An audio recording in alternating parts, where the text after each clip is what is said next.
Breaking news చూస్తున్నాం. పశ్చిమాసియా యుద్ధంపై ప్రధాని మోదీ కీలక వ్యాఖ్యలు చేశారు. మిడిల్ ఈస్ట్లో పరిస్థితి ఆందోళనకరంగా ఉందని అన్నారు. శాంతి కోసం భారత్ ప్రయత్నిస్తోందని, శాంతి స్థాపన చర్చలతోనే సమస్యకు పరిష్కారమని తెలిపారు. గల్ఫ్లో చిక్కుకున్న భారతీయుల కోసం చర్యలు తీసుకుంటామని ప్రధాని మోదీ స్పష్టం చేశారు.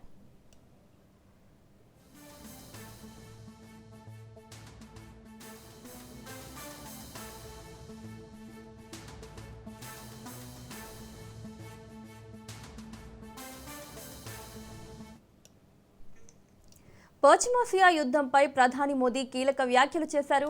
మిడిల్ ఈస్ట్లో పరిస్థితి ఆందోళనకరంగా ఉందని అన్నారు. శాంతి కోసం భారత్ ప్రయత్నిస్తోందని, శాంతి స్థాపన చర్చలతోనే సమస్యకు పరిష్కారమని తెలిపారు. గల్ఫ్లో చిక్కుకున్న భారతీయుల కోసం చర్యలు తీసుకుంటామని ప్రధాని మోదీ స్పష్టం చేశారు.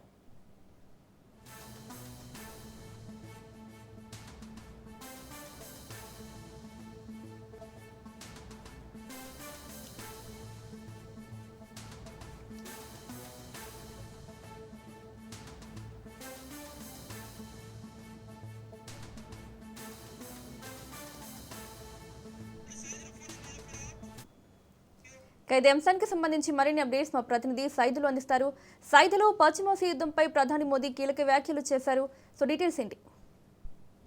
మౌనిక, పశ్చిమాసియా యుద్ధంపై ప్రధాని మోడీ కీలక వ్యాఖ్యలు చేయడం జరిగింది. జరుగుతున్నటువంటి యుద్ధం ఏదైతే ఉందో, ముఖ్యంగా ఇరాన్, అదేవిధంగా అమెరికా, ఇజ్రాయెల్ మధ్య జరుగుతున్నటువంటి యుద్ధం అది కంటిన్యూ అవుతున్న నేపథ్యంలో మిడిల్ ఈస్ట్ ఏరియాలో పరిస్థితి చాలా ఆందోళనకరంగా ఉన్నది అని చెప్పేసి స్వయంగా ప్రధాని నరేంద్ర మోడీ ఆయన అక్కడ ఉంటున్న పరిస్థితిని అంచనా వేసిన తర్వాత, అక్కడ నుంచి సమాచారం తీసుకున్న తర్వాత ఆయన కొన్ని కీలక వ్యాఖ్యలు చేయడం జరిగింది యుద్ధానికి సంబంధించి. కాబట్టి మిడిల్ ఈస్ట్ లో పరిస్థితి ఆందోళనకరంగా ఉంది కాబట్టి సో భారతీయుల సమాచారం ఎప్పటికప్పుడు సేకరిస్తూ ఉన్నాం. ఎటువంటి ఇబ్బంది తలెత్తకుండా వారిని సురక్షిత ప్రాంతాలకు తరలించడం, లేదంటే వారిని భారత్ కు రప్పించే ప్రయత్నం చేయడం మాత్రం భారత విదేశాంగ శాఖ ఆయా దేశాల విదేశాంగ శాఖలతో ఎప్పటికప్పుడు మాట్లాడుతూ వస్తుంది, అప్రమత్తం చేస్తుందని చెప్పేసి కూడా ఆయన వ్యాఖ్యానించడం జరిగింది. సో ఇక జరుగుతున్నటువంటి యుద్ధం ఇంతటితో ముగింపు పలకాలని కూడా ఆయన చెప్పారు. సో శాంతి స్థాపన చర్చలతోనే సమస్యకు పరిష్కారం అవుతుంది తప్ప ఇలా కంటిన్యూ చేయడం వల్ల సో యుద్ధం మరింత ఎక్కువ కావడం వల్ల సో ఈ అన్ని దేశాలకు సంబంధించి ఆస్తి ప్రాణ నష్టం కూడా జరిగే అవకాశం ఉంటుందని చెప్పేసి కూడా ప్రధాని నరేంద్ర మోడీ ఆవేదన వ్యక్తం చేయడం కూడా జరిగింది. కాబట్టి శాంతి కోసం భారత్ ప్రయత్నిస్తుందని చెప్పేసి కూడా ఆయన కొన్ని కీలక వ్యాఖ్యలు చేశారు. సో శాంతి కోసం భారత్ ప్రయత్నం చేస్తుంది కాబట్టి అవసరమైతే ఇప్పటికే అనేక సార్లు ఇజ్రాయెల్ ప్రధానమంత్రి నేతన్యాహుతో మోడీ మాట్లాడడం జరిగింది. సో మరోసారి కూడా జరుగుతున్నటువంటి యుద్ధం పైన కూడా మాట్లాడేందుకు సిద్ధంగా ఉన్నానంటూ కూడా మోడీ కొన్ని కీలక వ్యాఖ్యలు చేయడం జరిగింది. కాబట్టి ఇజ్రాయెల్ ప్రధానమంత్రి నేతన్యాహు తోటి కూడా మాట్లాడే అవకాశం కూడా ఉంది. కాకపోతే అమెరికా అధ్యక్షుడు డొనాల్డ్ ట్రంప్ ఇప్పటికే చర్చలకు సిద్ధంగా ఉన్నామంటూ కూడా ఆయన వ్యాఖ్యానించడం జరిగింది.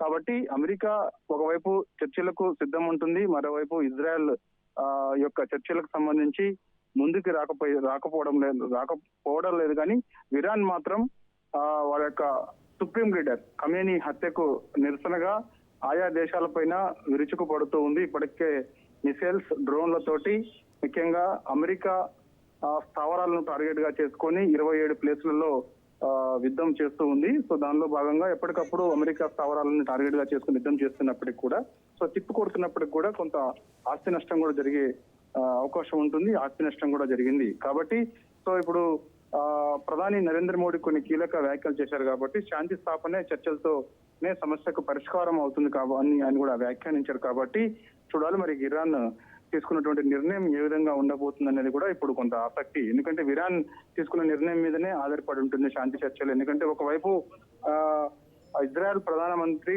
నేతన్యాహు, అదేవిధంగా అమెరికా అధ్యక్షుడు డొనాల్డ్ ట్రంప్ చర్చలకు సిద్ధంగా ఉన్నామని చెప్పినప్పటికీ, ప్రకటన విడుదలైనప్పటికీ కూడా ఇరాన్ నుంచి ఎటువంటి ప్రకటన మాత్రం వెలువడలేదు.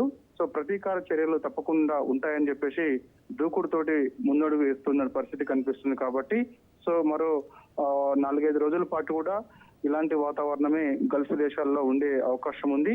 సో ఇప్పటికే భారత విదేశాంగ శాఖ గల్ఫ్ దేశాల్లో ఉన్నటువంటి భారతీయుల సమాచారం ఎప్పటికప్పుడు సేకరిస్తూ వస్తుంది. కాబట్టి సో మోడీ చేసినటువంటి కొన్ని కీలక వ్యాఖ్యలకు సంబంధించి మరి ఇప్పుడు ఆయా దేశాలకు సంబంధించినటువంటి నేతలు ఎవరైతే ఉంటారో వారు స్పందించిన తర్వాతనే ఒక క్లారిటీ వచ్చే అవకాశం అయితే కనిపిస్తుంది. Right Saidul, thank you.